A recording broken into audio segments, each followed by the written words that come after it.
Kini tirada na to ani kul sinugba o kinilaw takol. Sinugbang ang duha kul niya kinilaw nga tamban balami sa kining tambal kilawon kul katilaw na maani. Lisod lang siya gamay limpiuhan pero worth it kayo sipa kayo lami kay ni kul. Yang nakanindot ani kul kay barato kay ni siya nga klase sa isda kul tag 60 ang kilo kul. Tuaran nagsayo-sayo na sa buang muragig amaw.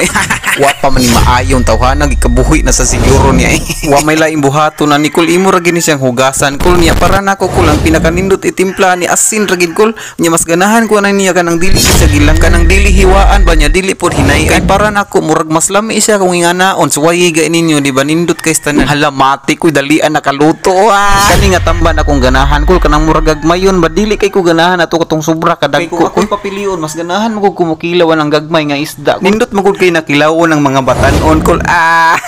nasugmat na sang kaamos buang unya kaning kinilaw nga tamban kung mas nindot siya hugasan imo gamayng suka kol usa ka mag final og suka ikaw ra gyapon magbuot sa lamas kol kanang imong ganahan kasagaran lamas ana luhi kamatis bumbay maora man ang pinakaimportante sa kinilaw suka pero og naay limonsito mas maayo kol mas lami siya pero nakabantay ko mas lami ginang kinilaw kung naisili kol kay mas lami man gud og hat murag ako